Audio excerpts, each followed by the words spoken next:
have you finished the translation of Kamalashila's commentary? I would love to do it. If I just had some time, I can do it. Somebody else fundraise, I can translate. Okay, but I didn't think I would, but I'm so interested in it. I think I could do it now, if I just had time. It's very difficult.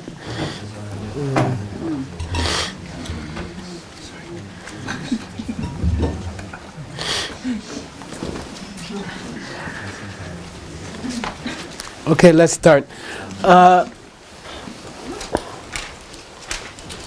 Then, of course, Buddha says, but if you take all these people to nirvana, you don't take anybody to nirvana. Okay, that's where the trouble starts. Okay, if you take all these different beings to nirvana, nobody reaches nirvana. Then Master Kamalashila is like, yay, we finally reached the point. Kongshin, emptiness. Lord Buddha finally reached the real meaning of the sutra, emptiness. Okay? When you reach nirvana, nobody reaches nirvana. Okay? Then he's so happy, Master Kamalashila. Then he goes off on a long thing. If you don't understand emptiness, you can't do anything. You can't become a Buddha. You can't reach nirvana. You also can't make money, have a good relationship, have good health, have peace of mind, and you can't help the world. He's just like a DCI teacher. Okay? No, he goes through one by one. He says, you won't ever have prosperity. You will never have good relationships. You will never be healthy. You will never have peace of mind. And you cannot help the world if you don't understand emptiness. And that's why Buddha went straight to emptiness. Okay? In course 15, ACI, it's called Chang'e. This is the Nge. Means that's what Buddha really wants to talk about. Everything else is just filler. Okay? He just wants to talk about emptiness. Okay? So the next meditation you have is to think about how it's going to help your financial, how it's going to help your health, how it's going to help your relationships, how it's going to help your inner peace of mind, and how it's going to help you help the world. And Kamalashila repeats exactly what Tsongkhapa was saying last week. All those 6 perfections of a bodhisattva, do them with understanding emptiness, they are perfections. Do them without understanding emptiness, you're just a nice guy and it's going to wear out. Okay? So, it's very clear, and Master Kamalashila is very excited. For example, with your finances, okay? If you understand the emptiness of money, why are you going to be successful? Because you'll give and you'll get more. When you have money in your hand and you understand it came from giving. So what do you want to do with it? Yeah, okay, it's just like so simple, Like a Buddhist, attitude towards money is completely different from another person's attitude towards, other people are thinking, I don't have $4,000 to pay for this orange juicer. Then a Buddhist is thinking, okay, I'll do it. I won't try, I'll do it, Why? I'm just going to get more, come on. It's like the smartest investment you can make is to give it away, okay? All right? So on a positive side, if you understand emptiness, generosity is easy because you understand where money comes from. The minute you get some, you're like, hot potato. I gotta get rid of this. I gotta give this to somebody because I enjoy it. I can use it. I can buy Diamond Mountain orange juicer, $4,000 orange juicer. Like I'm excited. I got a chance to buy something for Diamond Mountain. I'm like, wow, great. Then next week it's just gonna more come to people. Put money. My bag just collects money. No, I just gave her some big. Where is that? She hit it already. It's a big bag of money, and I'm like, count it, and let's get rid of it, you know. So, in a positive way, it's nice. Now let's go to the negative way, okay? Which the next photo in your meditations is. After the pen. By the way, that's the luminous pen. That's picture about the two pens. The first one is the little picture of a pen that came out of the karmic seed in your mind. Okay? The first one, what I call the luminous pen, is the little picture of a pen that came out of your karmic seed. Okay? And then it became a pen. Okay? So now you know what that picture is. What's the next picture? Second husband, two husbands. Yeah, it's a couple having an argument, okay? It's a man and a woman having an argument, okay? So this is a famous DCI scene that we do on the stage. That's how I learned fantong. That's how I learned the word. Someone called me a fantong on the stage. It means you're tired, you work hard, you come home, you're hoping your husband is in a good mood and will give you a nice hug, and you open the door, and the husband starts screaming at you because you didn't make dinner. You know, actually you worked late, you were buying groceries, and you came home and you're tired and you're hoping he's going to give you a nice hug, but instead he starts screaming at you, "Why didn't you prepare dinner?" A Buddhist at that point has to understand there are two husbands in the room. There are two husbands in the room, okay? In philosophical terms, Megyu-dak, Yu-gyu-dak, and it has a agiku-i. Megyu-dak, Yu-gyu-dak, okay? The gyu is spelled R-G-Y-U, meaning cause. But in this case it means cause to be. So there's two husbands in the room. Whenever you feel tense, whenever you feel anger, whenever you feel friction with somebody else, you're facing two people. One is Yu-gyu-dak, one is Megyu. Megyu-dak means the one who's not there really. The one who's not there really. Okay? The Yu-gyu-dak is the one who is there. There's always two. Any time you have a negative emotion, there's two of the person you're looking at. Always. Okay? Megyu-dak means the one who's not there. How do we describe the one who's not there? For no reason at all. Yeah, I like that. Yeah, he's yelling at me for no reason at all. It's one word, right? For no reason at all. I just got home. I was working all day. All I did was open the door, and he starts screaming at me for no reason at all. Okay, for no reason at all. Okay, for no reason at all. I didn't do anything. I didn't do anything. You know, I just got home. I just opened the door. You know, I didn't do anything yet. I didn't do anything. For no reason at all. It's like two words. You know, I didn't do anything. Okay. Then the husband who yells at you because you didn't do anything doesn't exist, never existed, cannot exist, and will never exist in the future. All four. Impossible. Totally impossible. Okay? It's not my fault. I didn't do anything. You know? Okay? That kind of husband isn't there. And the terrible tragedy and irony of life is that every time you ever felt upset at anybody, you were upset at nobody. They weren't there.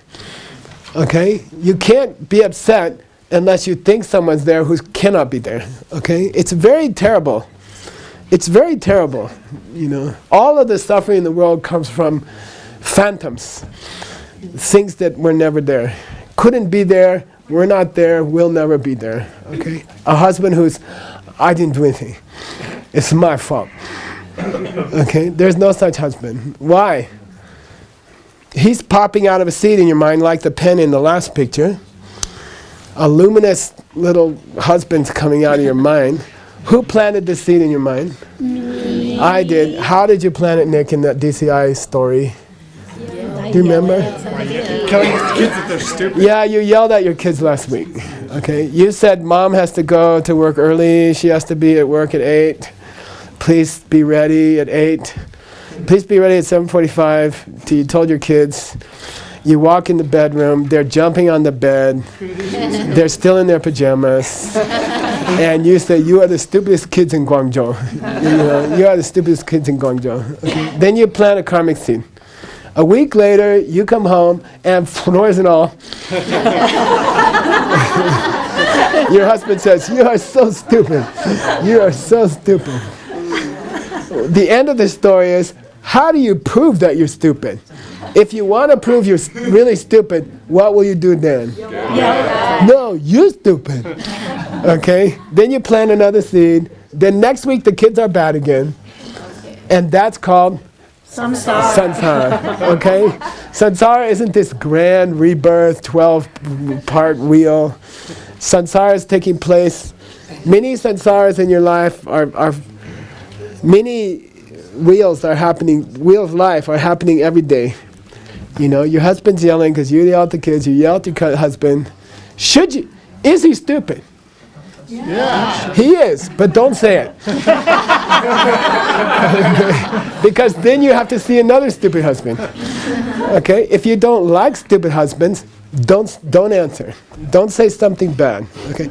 It's okay to sit him down when things are calmed down and say, look, it's okay to explain what happened. I was at the store. I had to take the kids to the doctor. I didn't have time to make dinner. Please don't yell at me. That's fine. That's okay. That's all right. Whether it works or not depends on whether you've been reasonable last week. Okay? But it's still good to give a reasonable explanation. It's not wrong to take an aspirin when you're sick. Okay? If it works or not, we don't know. It depends on were you reasonable last week? Okay? But it's not wrong to say, look, it hurts my feelings when I open the door and you yell at me. But when things are calmed down, explain yourself. But whether the explanation works or not is going to depend on whether you were reasonable last week. Okay? It's all cycles. Okay. So who do you take to nirvana? Nobody. Meaning, the job for a nirvana-sizer is to find people who are suffering and get them out of suffering. We say people who are fettered, people who have the chains of suffering. Those are the people who are yelling at their husbands. Okay? Those people who are in chains, who are still creating cycles, we say they are chained. They're in jail. That's the next photo. Okay, it's a guy in jail. Okay, I think his hands are hanging out. Yeah, okay. So, a person who wants to be a Buddha and help other people reach nirvana has to find people who don't know about the husband thing. And they should go on tours around the world and try to get as many people as they can in the room and tell them about that the husband was never there. That's what a bodhisattva does. Just try to get people to understand. But they have to find people who are in the jail of thinking they should scream back at the husband, and who think that it was for no reason at all that the husband yelled at them. Okay? But who created those people? Yeah, you got to understand. Okay? When you save somebody, the reason you're seeing a person who's ignorant is because you're ignorant. Okay? If you were never ignorant, you would be ngepa nganden. Ngepa nganden. It's the definition of the paradise body of a Buddha. It's the definition of the paradise body of a Buddha. Fixed, 5 things are fixed. Okay? One thing, they're always surrounded by pleasant, high-level bodhisattvas. Why? Because they are. Okay? If you yell at the kids, you'll be surrounded by yelling husbands. If you're a perfectly enlightened person, you'll be surrounded by enlightened people. Okay? So when the bodhisattva is trying to help somebody, they got to understand that the reason they're seeing somebody who's reacting wrongly is that they did it for so long themselves. Okay? When they're saving somebody, they're trying to get somebody out of the jail of samsara, but at the same time they understand that this person's coming from them. Okay? And then you can be a real bodhisattva. Maha bodhisattva. Okay? There's a big debate in Kamalashila. Do lower schools have bodhisattvas? Do Hinayana schools have bodhisattvas? He says yes. Why? You say why? Because bodhi means enlightenment, right? Sattva means a seeker of enlightenment, right? Sattva literally means, has two meanings, but one is courage. Sattva means courage. That's why they call it in Tibetan Chanchu Sempa. Pa means pao. Pao means virasana, vira, warrior. Okay, so do lower school practitioners have courage to try to reach their own enlightenment? Their tracks enlightenment. Yes, so he says they are bodhisattvas. That's why the bodhisattvas in the Diamond Cutter Sutra are always called Maha Bodhisattvas. Okay, they want to reach enlightenment for everybody. Okay, which brings me to my next subject. While you're helping those people, if you conceive of them, Dushe, right, Beth? If you conceive of them as people, we can't call you a bodhisattva. Whoo. Okay? While you're helping those people, if you think of them as people, I'm not even going to call you a bodhisattva. I can't call you a bodhisattva. Okay? That's really confusing. Okay? Like, I'm supposed to help somebody, but I'm not supposed to think of them as a person. Okay? And then Master Kamalashila goes off. He goes off on it. Okay? Because Buddha says, he mentions three things. He says, if you see them as a conscious being, you're no bodhisattva. I'm not going to call you. If you see the people you're helping as a conscious being, I cannot call you a bodhisattva. You're not a bodhisattva. Nobody's going to call you a bodhisattva. If you see them as a conscious being. That's in Tibetan Semchen, which the Sanskrit is sattva. Okay, but it's a different sattva. That sattva means an existing being, a thinking being. Okay, if you see them as a sattva, you're no bodhisattva. Then he says, if you see them as a jiva, a living being, sok.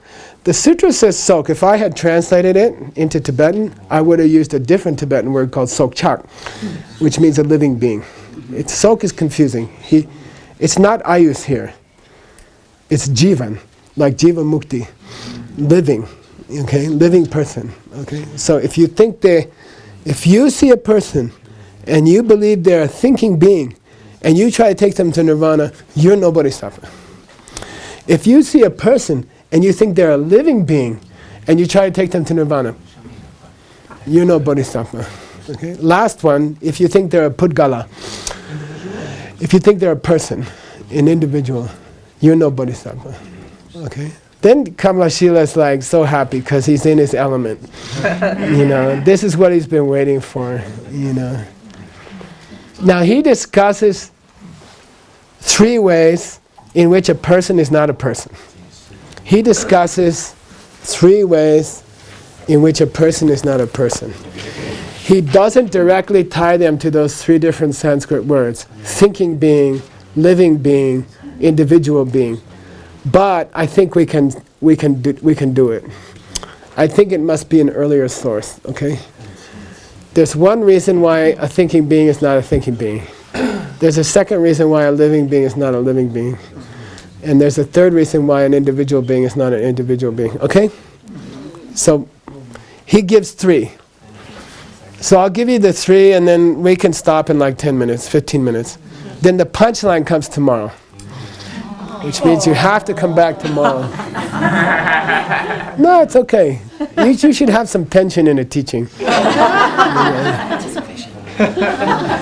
Sometimes you should confuse the student because when they figure it out, they feel so happy. There's a drama to it. It's a good way to teach. You shouldn't tell all the answers. It's not a Buddhist way. Let them figure it out. Okay, so I'll give you the 3 questions. The first one starts with the picture of the guy in the jail. Number 13. Okay. Buddhism says anatman. Buddhism says anatman. There is no Michael. Okay? There is no permanent, self-standing, separate Michael. Okay? There's no such thing. Buddhism says no such thing. There's no like crystal, invisible thing called Michael. Okay? In 3 senses, there's no Michael. Okay? First sense. Because the non-Buddhists say there is a Michael. Okay? Independent Michael. Okay? What does that mean? We'll get into it. Okay? But the Buddha stood up and said there's no Michael. Then the other guys freak out. They're like, well, okay, there's 3 problems with that. Number 1, how does the Michael who was in the jail of samsara become the Michael who's outside the jail of samsara if there's no Michael? You know? In 2016, Michael is in the prison of samsara. He's still yelling at his partner and saying, no, he's not all. Okay? And then he works hard. He goes to Diamond Mountain, he does many retreats on his own. And then suddenly he's outside of the jail of samsara. Right? Are they connected? Yes. Is it still Michael? Okay? The guy who got nirvana. The guy who went to nirvana due to the efforts of some other bodhisattva, right? Is it still Michael? And if it is, then how if there's no Michael? If there's no permanent, separate, lasting, individual, independent Michael, then how could the guy who was still in samsara in 2016, who got to nirvana in 2019, what connects them? If there's no Atman, if there's no Michael, if there's no independent Michael, then why isn't it Fred in 2019? You know? You could just become somebody else suddenly. If there's no Michael that stretches from one to the other, then why isn't it Geshe? You see, in 2019, just turned out to Geshe. You know, what keeps you Michael? What made you Michael? What kept you Michael? Who connects the Michael who was in samsara to the Michael who got out? What connects them? Okay, if there's no Michael, if there's no independent thing called Michael, what connects them? Okay, that's the first conundrum, the first question. Okay. Second, what's the picture? Next picture. Postman. I love this picture. It takes me so long to find these pictures. Postman. I always think, you know, I live in Rimrock, Arizona. It's a little bit bigger than Bowie. Me and my friends, once we sat in a convenience store, I said, we were having a soda or something. I said, just for fun, let's count how many bottles of beer leave this place while we're waiting. It was 420. And we were there for like 20 minutes or 30 minutes, okay? That's where I live. And and the post office is a joke, okay?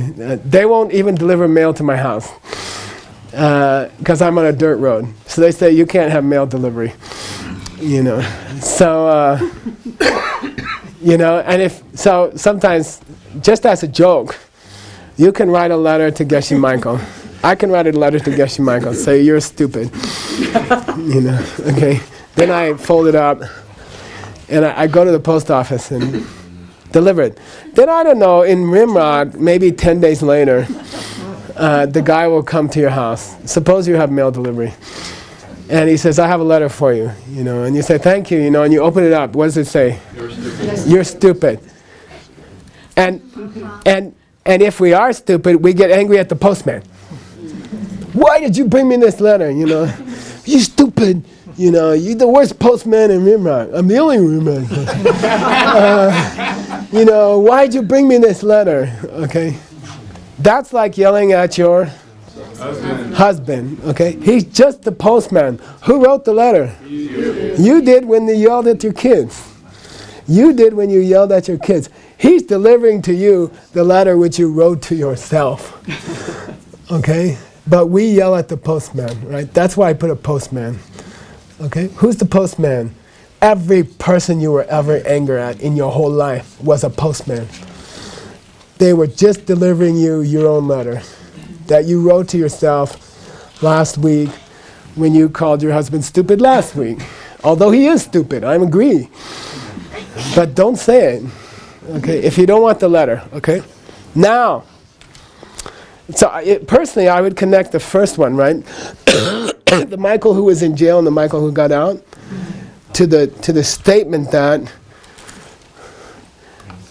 if you think a thinking individual, if you think you're taking a thinking individual to nirvana, you're no bodhisattva.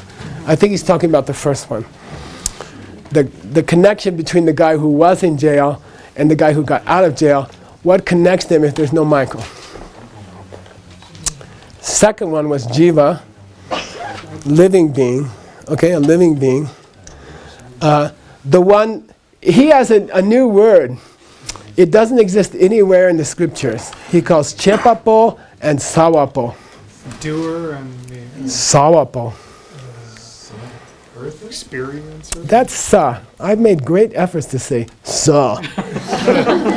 Eater? Yeah. Good. He calls it the doer and the eater. The doer and the eater. The doer is the one who wrote the letter. The eater is the one who received the letter. He made up a new language for it. Doer was 2 weeks ago you yelled at somebody. Eater is the person who got yelled at 2 weeks later. Okay? You're both. You're the doer and you're the eater. It means you mail the karma and you receive the karma. Okay? He calls it chepapo sawapo. It is very confusing. And they carved it wrong. They put submo. The Profounder or something. Okay? They misspelled it. That's how hard it is to translate. So there's the person who commits the karma, pushes somebody on the bus, and then the person who gets hit by somebody 2 weeks later. Okay? What's the guy going to ask Buddha? If there's no Michael. Yeah, who connects them? If there's no Michael, then Michael can push somebody on the bus and Gyaltse will get punched by somebody 2 weeks later. Okay? If there's no Michael, if there's no permanent, lasting, independent, solid thing called Michael, then who connects those two? They have the same address. Yeah, but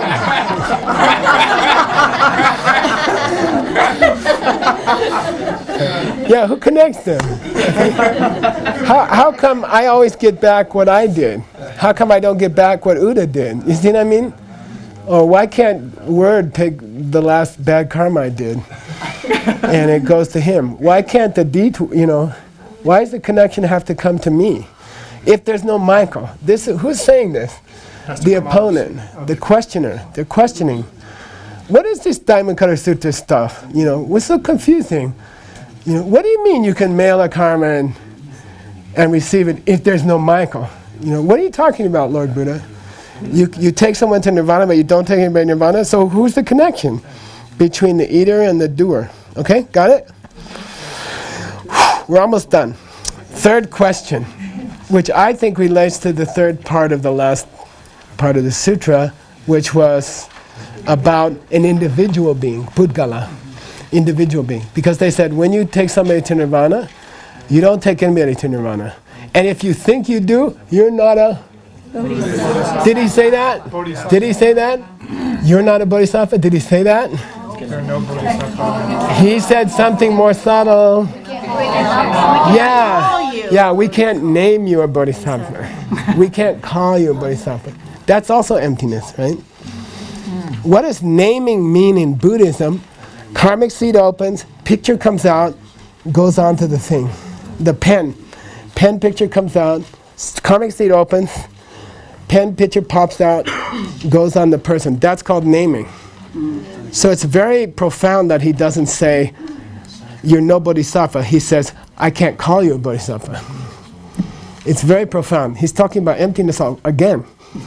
Okay. So third one, then I can go home and have something delicious.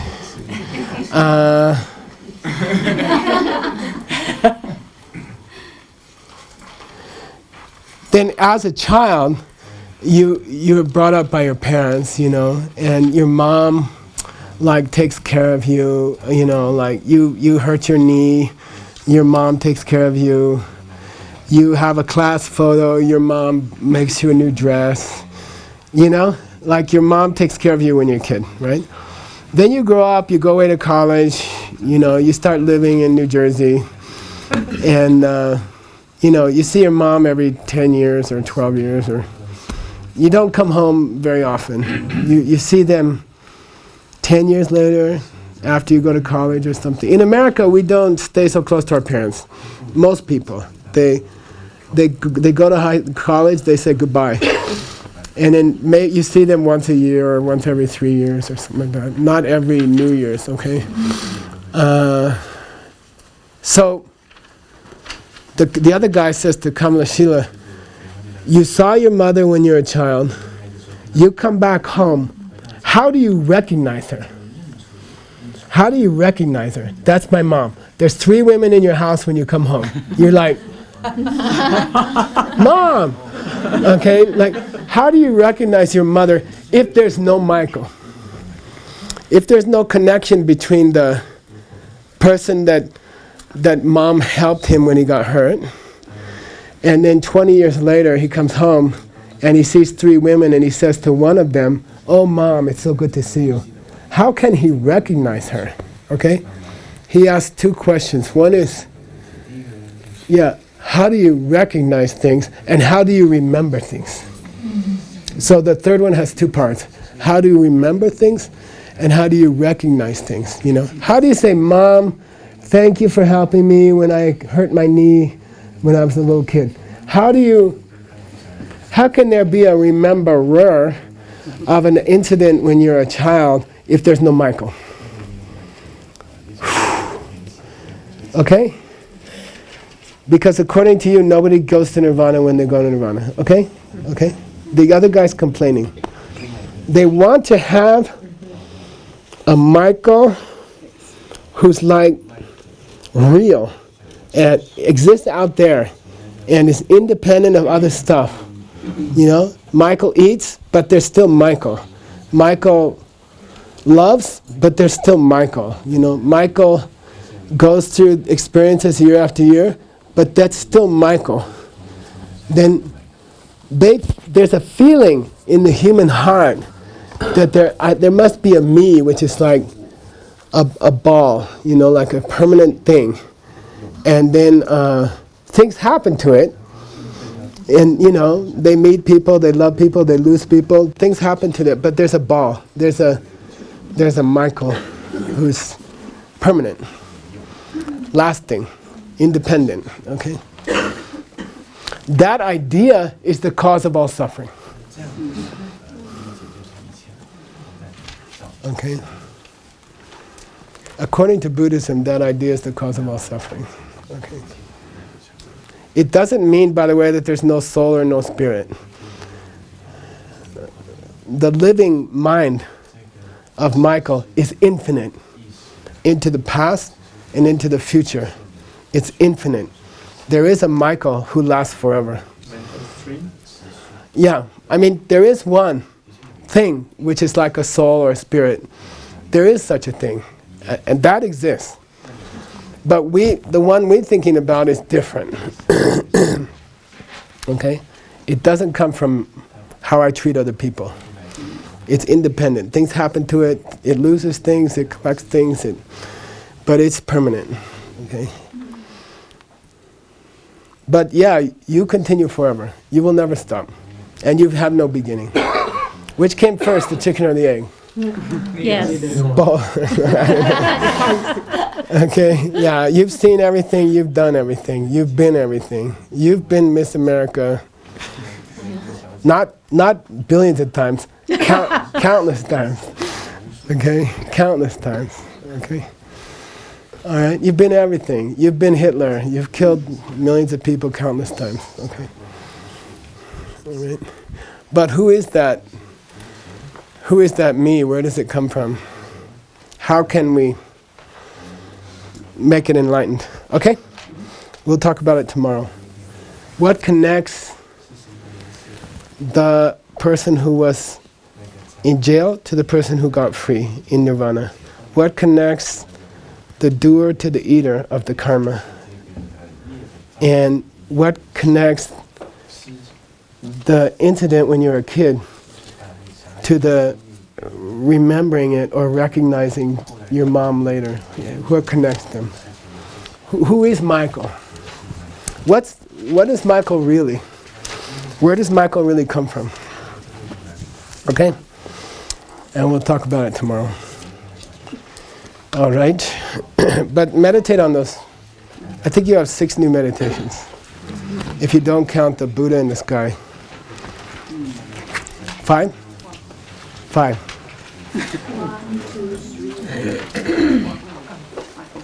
5.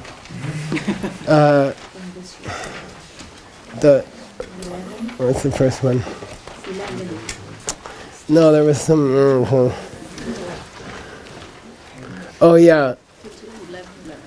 What was the first one today? Oh, the pen. Okay. Yeah, emptiness is the only thing that matters. And then there's no second husband in the room. And then 3 questions of connection. 3 questions. Those come together. If you want to have fun today at home, take the Diamond Cutter Sutra and figure out where we are. Because we are following it very closely. And we will only get through a quarter this week, okay? And I would love to do it again. We should go through the whole thing, you know. But this is the first quarter. This is just the first quarter. But you figure out which meditation relates to each statement here, okay? And you'll see that we're following it very closely, okay? But it's not obvious. Okay, all right. Then you're going to know the Diamond Cutter Sutra better than anybody in China knew the Diamond Cutter Sutra for about 500 years. Seriously, okay? And then you should teach it to other people. And the way to teach it is with the pictures, you know. They look like just pictures, but they're following the sutra very closely. They're following the meaning of the sutra very, very closely. So you today, at home, before you meditate on one of the pictures, say, where does that picture fit in here? And you'll find it. And then you can teach it to other people. You can teach the real meaning of the oldest book in the world.